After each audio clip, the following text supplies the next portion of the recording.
샬롬 여러분, 평안하시죠? 하나님의 자녀이며 성도이며 그리스도의 제자인 또 그리스도의 몸된 지체 여러분, 늘 하나님의 은혜가 여러분 가운데 넘치기를 원합니다. 영역학교 이제 또 시작하려고 합니다. 36과 아름다운 이름 두 번째, 하나님이 우리를 부르신 아름다운 이름 두 번째, 성도에 대한 이야기 함께 나누겠습니다. 기도하십시다. 좋으신 하나님, 이 말씀을 통하여 우리 모두가 하나님이 나를 부르시는, 또 하나님이 나를 바라보시는 하나님의 마음, 또 하나님의 사랑, 하나님의 뜻을 깨달아 알아 이 세상에서 내가 어떻게 살아가야 될지 분명하게 결정하고 결단하며 나의 삶들을 하나님 앞에서 이 땅에 살아내는 귀한 분들 되게 하여 주옵소서. 예수님의 이름으로 기도합니다.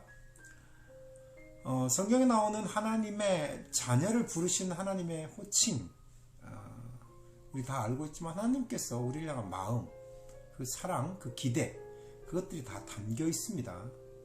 부모가 자녀를 잉태하고 또 출산하기 전에 그 자녀의 이름을 지을 때 아무 의미 없이 뜻 없이 기대감 없이 짓진 않죠. 여러분 모두가 다 부모로부터 받은 소중한 이름들이 있습니다. 그 안에는 부모의 기대, 또 마음, 사랑, 뜻들이 담겨 있어요. 한국교회가 참 안타까운 것은 오늘 우리가 함께 나눌 아름다운 이름이라는 성도라는 이름을 그냥 직분 없는 사람을 이렇게 부르는 호칭처럼 약간 뭐랄까요, 그냥 의미 없이 뜻 없이 그냥 부르는 좀 값싼 이름 같은 것으로 생각합니다. 그렇지 않습니다. 성도라는 이름의 뜻만 봐도 그렇지 않습니다. 성도라는 그 이름의 뜻을 잘 살펴보면 거기에 아까 말씀드린 대로 하나님의 마음, 또 하나님의 뜻을 알 수가 있죠. 세인트, 또 히브리 말로는 카도시라는 뜻을 가지고 있는데요. 번역되는데 그 의미는 이거죠. 거룩하게 구별된 사람, 또 하나님께 특별하게 헌신되어 성별된 사람이란 뜻을 가지고 있습니다. 오늘 우리가 성도라는 이름을 갖고 있습니다. 하나님께서 우리를 성도라고 부르셨죠. 부르신 목적이 있고 뜻이 있습니다. 그것들을 발견하기 원하고, 또 그러면 그 성도의 삶은 어떠해야 될까? 잘 살고 계시죠? 또 우리가 성도로서의 삶을 살기가 참 쉽지 않다 라는 고백들을 많이 듣는데, 그렇죠. 내 힘으로 살려니까 그래요. 하나님께서 우리가 성도로 살아갈 수 있도록 우리 안에 안전장치를 마련해 주셨습니다. 그것이 무엇인지 말씀을 통해 살펴보기를 원합니다. 첫 번째로 에베소 1장 1절부터 5절 말씀 제가 읽겠습니다. 하나님의 뜻으로 말미암아 그리스도 예수의 사도가 된 바울은 에베소에 있는 성도들과 그리스도 예수 안에 있는 신실한 자들에게 편지하노니, 하나님 우리 아버지와 주 예수 그리스도로부터 은혜와 평강이 너희에게 있을지어다. 찬송하려도 하나님 곧 우리 주 예수 그리스도의 아버지께서 그리스도 안에서 하늘에 속한 모든 신령한 복을 우리에게 주시되, 곧 창세 전에 그리스도 안에서 우리를 택하사 우리로 사랑 안에서 그 앞에 거룩하고 흠이 없게 하시려고 그 깊으신 뜻대로 우리를 예정하사 예수 그리스도로 말미암아 자기의 아들들이 되게 하셨느니라. 아멘. 1절에 보면 사도 바울은 에베소 교회를 향하여, 교인들을 향하여 이렇게 부릅니다. 성도다 라고 말입니다. 근데 사도 바울은 3절에 성도가 어떤 사람인지에 대하여 아주 분명히 제시하죠. 뭐라고 합니까? 하늘에 있는 모든 신령한 복을 그리스도를 통해 받은 자다, 그렇게 얘기합니다. 여러분, 이미 우리는 하늘의 모든 신령한 복을 예수 그리스도로 말미암아 받은 사람입니다. 이것이 우리의 정체성이에요. 지난주에 우리 함께 나눴던 하나님의 자녀됨의 권세, 하늘의 모든 신령한 것들, 그 복들이 저와 여러분의 것이라는 사실입니다. 그러므로 여러분, 우리가 부유한 자입니다. 부유한 자처럼 사셔야 합니다. 근데 하나님께서 이렇게 우리를 자녀로 부르시고 성도로 부르시고 하늘의 모든 신령한 복을 주신 이유가 뭘까요? 4절에 보면 이렇게 말씀합니다. 거룩하고 흠이 없게 하기 위해서다. 그러니까 하나님께서 창세 전부터 우리를 택하여 구별한 자녀라 라고 말씀합니다. 신앙생활 처음 시작하며 성도라는 이름의 의미를 깨닫게 될 때부터 저는 그 성도라는 이름이 그 무엇보다 더 귀했습니다. 어찌 보면 목사, 전도사, 또 집사, 권사, 그리고 장로보다 성도, 주님이 나를 성도라 부르시는 그것, 그 음성을 더 소중하게 여깁니다. 지금 시대에 그런 하나님께서 부르신 이 성도라는 그 호칭보다 다른 것이 더 귀하여지고, 그것 때문에 좀 안타까운 일들을 좀 보면서, 여러분, 우리 값주고 사신 예수 그리스도의 피로 말미암아 값주고 사신 바 된 하나님의 자녀이고, 하나님께서 창세 때부터 택한 자녀입니다. 그거 하나만으로도 나의 나된 것은 하나님의 은혜라 고백할 수 있어야 할 것입니다. 사도행전 1장 16절에 보면 성도를 또 다른 호칭으로 부릅니다. 형제들아, 성령이 다윗의 입을 통하여 예수를 잡는 자들의 길잡이가 된 유다를 가리켜 미리 말씀하신 성경이 응하였으니 마땅하도다. 여기 형제라고 표현합니다. 그리스도의 공동체 출신과 성분과 학력과 빈부격차가 다 달라 남녀노소에게 다 합쳐서 동일하게 부르는 말이 뭡니까? 바로 형제입니다. 헬라말로 아델포스라는 뜻이죠.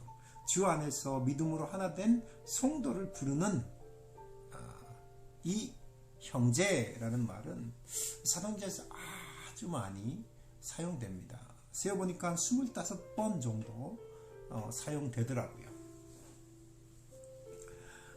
어찌 보면 육신의 형제보다 그 이상의 관계입니다. 예수 그리스도의 보혈로 맺어진 영원한 가족, 주 안에서 피를 나눈 형제 이상의 관계를 가리킵니다. 어찌 보면 초대교회는 형제여 자매여 라고 부르는 게 참 자연스러웠던 것 같습니다. 한국교회는 집사님, 권사님 이렇게 부르는 게 더 자연스러운 호칭일 것 같은데, 저는 개인적으로 형제 자매 이것이 더 친밀하고 친근하고 더 깊은 의미를 갖는다라고 생각을 합니다. 주 안에서 우리 한 가족이고 우리 모두가 형제이며 자매임을 여러분 잊지 마십시오. 하나님께서 우리를 그렇게 부르셨어요. 거룩하고 흠이 없게 하시기 위해 창세자 택하셨어요. 그 이름, 성도라는 그 이름은 무엇과도 또 누구와도 바꿀 수 없는 영광스러운 호칭입니다. 우리가 서로를 향하여 형제요, 자매요, 또 성도라고 부르는 것은요,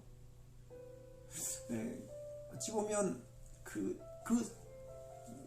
상대에게 그것을 향하여 하나님의 특별한 택함을 받은 존귀하고 소중한 존재다 라고 내가 인정하고 대해주는 겁니다. 교회 안에서 공동체 가운데 그런 의식, 그런 어떤 대우 꼭 필요합니다.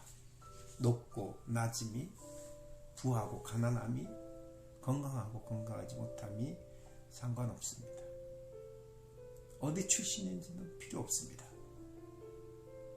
우리 모두가 예수 그리스도로 말미암아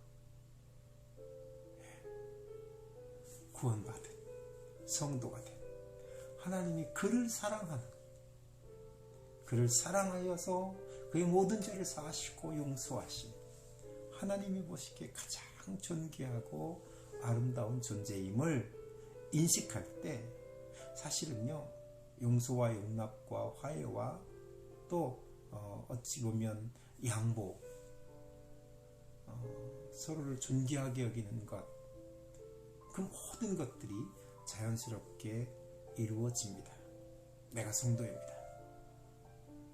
여러분 옆에 공동체에 있는 귀한 지체들이 성도입니다. 하나님이 존귀하고 사랑하는 자입니다. 그렇게 바라보십니까? 여러분, 우리가 성도로서 어떻게 살아가야 될지 몇 가지만 이야기합시다.